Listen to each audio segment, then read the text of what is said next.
Pan African Media pour une Afrique souveraine et unie. La célèbre place Henri Konan Bédié d'Abbeville a refusé du monde le samedi 6 avril 2024. La fête de la renaissance du Parti des peuples africains Côte d'Ivoire, le PPACI, le parti du président Laurent Gbagbo avait donné rendez-vous à ses militants et sympathisants pour marquer d'une pierre blanche cet événement et démontrer à l'opinion nationale et internationale de la capacité de mobilisation du parti et du leadership de son champion. Dans sa prise de parole devant cette foule immense, le président Laurent Gbagbo a abordé plusieurs questions relatives à l'actualité nationale et internationale, plus précisément l'actualité africaine. Pendant près d'une heure 30 minutes d'horloge sans discontinuité, le leader du PPACI, debout devant le pupitre, a fustigé la politique de vente par anticipation du cacao ivoirien. Politique qui, selon Laurent Gbagbo, n'arrange pas le cacaoculteur et le place en infériorité devant les multinationales qui y sont, pour la plupart, détenues, dit-on, par les proches du régime Ouattara. Est-ce que c'est quelque chose de normal que dans un pays, la vie soit si chère que les citoyens lambda soient quasiment dans l'impossibilité de se procurer ce qu'ils veulent? On ne distribue pas l'argent suffisamment. Comment le cacao, le prix du cacao, peut coûter 5 000 francs le kilo au Cameroun, 3 000 francs le kilo au Ghana et en Côte d'Ivoire, on dit qu'on a augmenté à 1 500 francs. Une misère. Une misère. Il y a longtemps, quand j'étais président, j'ai demandé l'union des principaux producteurs, le Ghana et la Côte d'Ivoire. Nous produisons 60% du cacao mondial. La Côte d'Ivoire 40%, le Ghana 20%. 60% du cacao mondial. J'ai souhaité qu'on se rassemble et que nous fixions le prix de vente du cacao au lieu de subir le prix d'achat que les acheteurs nous imposent. Mais on m'a pris pour un très gros révolutionnaire, un trop gros révolutionnaire. Ah, Sam, tout à l'heure, je n'étais pas à saluer aussi. Je te salue. Voilà. On m'a pris pour un très gros révolutionnaire et beaucoup m'ont fui petit à petit pour ne pas avoir affaire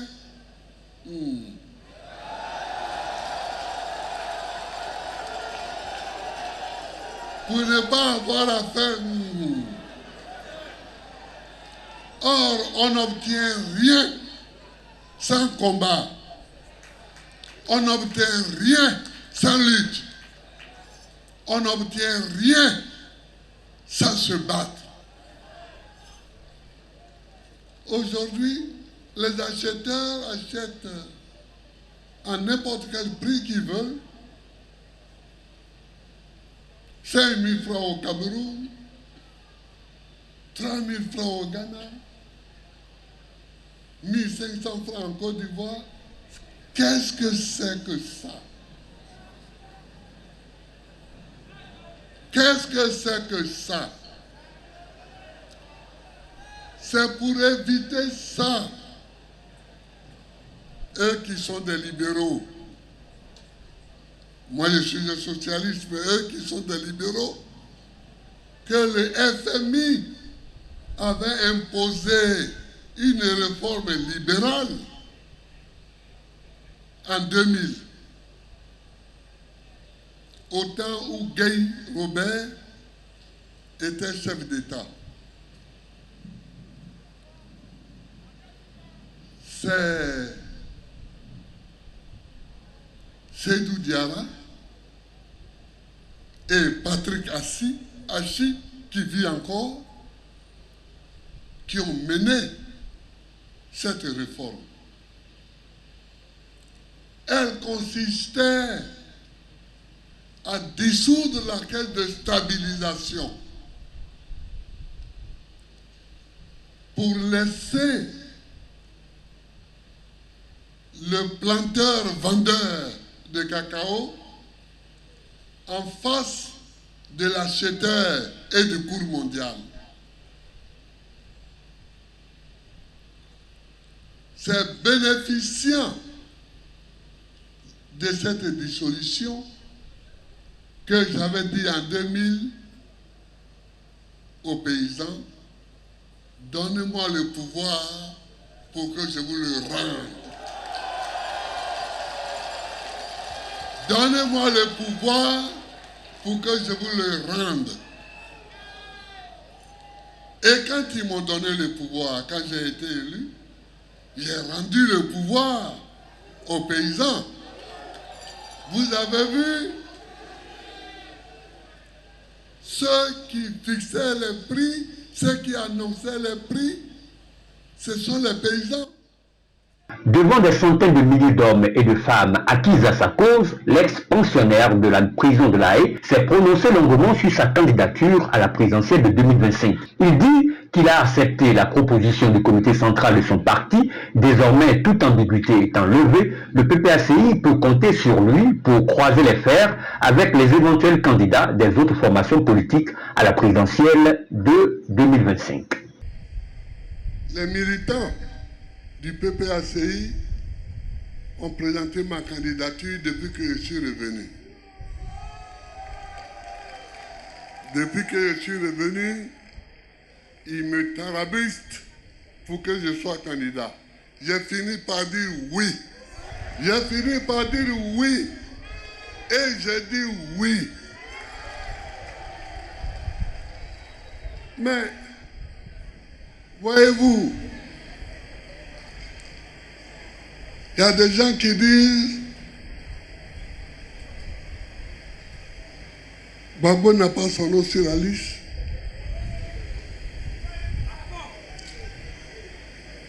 Parce que Gbagbo a été condamné. Alors parlons un peu de ça.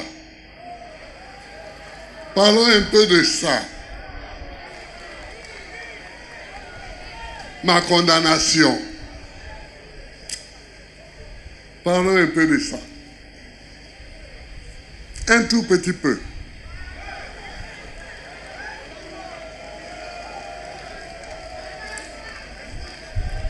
En 2010, nous avons fait campagne. Nous avons fait l'élection présidentielle. Et le seul arbitre des élections en Côte d'Ivoire, constitutionnellement, c'est le Conseil constitutionnel. Le seul arbitre m'a proclamé élu. 2010. Ayant été proclamé élu, le Conseil constitutionnel est venu me faire prêter serment à la présidence de la République. Et j'ai prêté serment. Et il m'a renvoyé à mes tâches, c'est-à-dire à gouverner. C'est ça qui est la vérité. Quant à la question de sa condamnation à 20 ans de prison pour braquage de la BCEAO, le président Laurent Gbagbo, avec l'humour qu'on lui reconnaît, a botté en touche cette condamnation, la trouvant infondée et fantaisiste. Il a promis publier dans les jours qui viennent un dossier qui fixera les Ivoiriens sur cette affaire qu'il qualifie d'un jeu de mauvais goût de la part du régime du RHDP qui a sans doute la peur au ventre de l'affronter dans les urnes. Les gens qui disent Gbagbo a braqué une banque, c'est faux. C'est faux. Non seulement c'est faux, mais ils mentent. Ils mentent. Le verbe mentir. Ils mentent. S'ils veulent m'accuser, qu'ils m'accusent d'avoir nationalisé 2 banques françaises. Mais ça, ils savent que les Ivoiriens vont m'applaudir.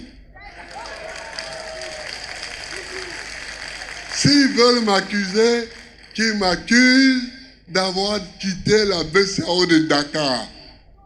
Mais ça vient. Tout le monde vient. Tout le monde vient à ce résultat. Donc voilà. Je n'ai pas braqué. Sinon, on sait qui a braqué les agents de la BCEAO.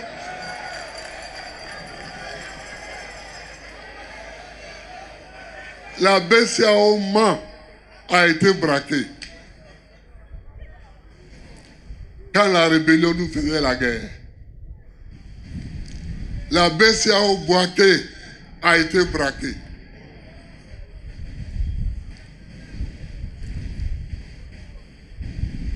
La BCEAO Korogo a été braquée. Voilà les 3 succursales de BCEAO qui ont été braquées. Mais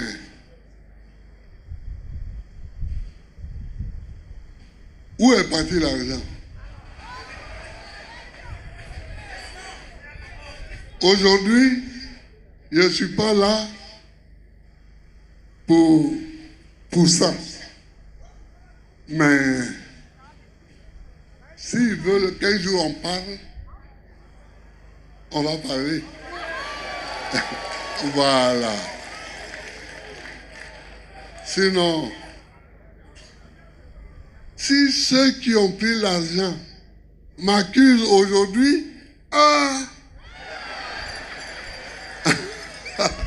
quand même, hein? Quand même, hein? Voilà. Donc, voilà. Donc, je ne suis pas coupable de braquage de banque centrale, ni de banque tout court. Je ne suis pas coupable de ça. Alors, on dit on va faire un jugement et on ne me convoque pas. Moi, le coupable. Moi, l'inculpé. Comment? Tout le monde sait où je me trouve. Je suis à la CPI, c'est eux-mêmes qui m'ont amené là-bas. En Grumman. Vous savez où vous m'avez déposé. Vous ne m'amenez pas une convocation là où je suis.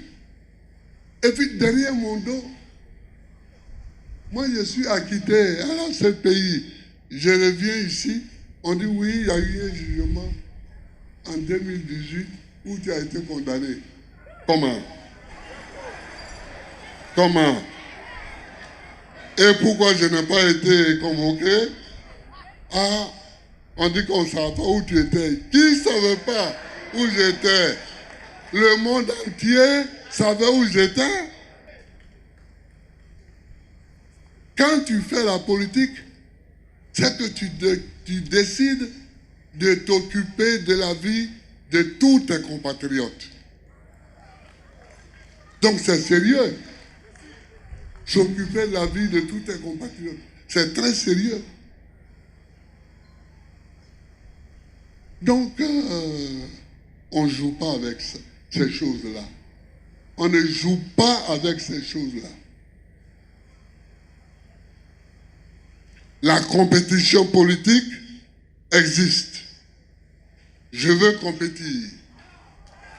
Je veux compétir. Et puis quelqu'un vient derrière moi pour s'amuser, pour dire non, en 2018, tu avais été condamné, c'est quoi ça? Qui parle derrière moi là? Qui pas derrière moi et que je ne vois pas. Le leader du Parti des peuples africains Côte d'Ivoire a également évoqué l'épineuse question de la Commission électorale indépendante, la CEI. Laurent Gbagbo estime que la commission s'est dévoyée de sa mission initiale et sa crédibilité s'est trouvée entachée, sans toutefois mettre en cause la compétence des hommes qui l'animent. La CEI, ce n'est pas un problème à discuter. Cette CEI-là, elle ne marche pas. Elle ne marche pas bien. Elle ne marche pas bien. Sur la CEI, je crois qu'il y a une grande erreur de tous les militants de gauche africains. Moi, quand j'étais candidat en 1990 contre Houphouët-Boigny, quand j'étais candidat en 90, c'est le ministre de l'Intérieur qui organisait les élections. On se rencontrait, les gens de gauche, partout. On se disait non, les ministres là, ils ont des partis pris. Ils ont des partis pris, donc il faut que nous créions des structures indépendantes. C'est sur le mot indépendant qu'il y a le problème. Oui. C'est sur le mot indépendant qu'il y a des problèmes.